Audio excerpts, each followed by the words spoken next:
In this video, we're gonna take a look at the methods that we have available when you are working with strings in JavaScript. A method is a function that you can use, and there are several methods when you are working with strings, and they are only available with strings. So first, we're gonna create const learning, and I'm going to add learning. JavaScript is great. Something like this. Then we're gonna create a new variable, output. This is going to be the variable that we are sending to the console. So we're gonna add output like this. So for example, if you wanna know how many characters are in this message, you can use the length method. So you can add output equals to learning that length and save this value. And now you can see learning JavaScript is great. It has 29 characters or letters. Using this method is, for example, how Twitter tracks how many letters you have added in your tweets, for example.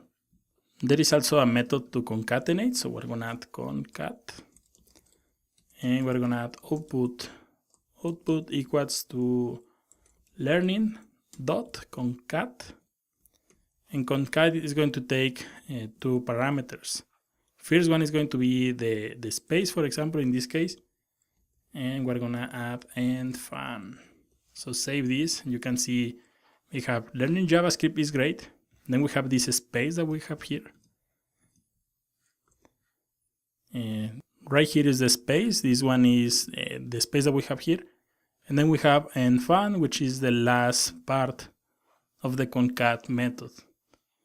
So for example, if you wanna print this message in uppercase, you have another method, uppercase. We're gonna add output, it's going to be equals to learning that, and we're gonna use the method called to uppercase. Save this, and you can see we have learning JavaScript is great. There is also to make this lowercase. Lowercase is going to be output equals to learning dot to lowercase. So save this, and you can see now we have the same message in lowercase. So a method is basically like this. You add a dot and then the name of the method. Some of them require the parentheses. They are like functions. And some others like length doesn't require the parentheses. So for example, let's say that we have learning JavaScript is great, and we wanna check if there is a special keyword in this message. There is a method called indexOf. And you can add something like output equals learning and a dot to add that method, indexOf, and you can add JavaScript. So this is going to return the position where this keyword JavaScript, which is right here, is starting to be printed. So you can see save, you can see it's on the 9 characters. This is going to start from here. So it's going to be 1, 2, 3, 4, 5, 6, 7, 8, and the white space is going to be 9. And you can see from here, JavaScript is printed, and you can see it's present. So for example, if I change this, and we want to check for PHP, for example, it's going to return -1.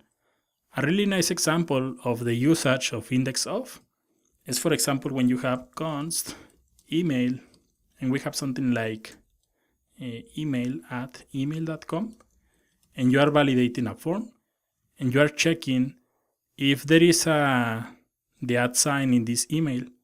So for example, in this case, I'm going to add check if exists on the form, something like this.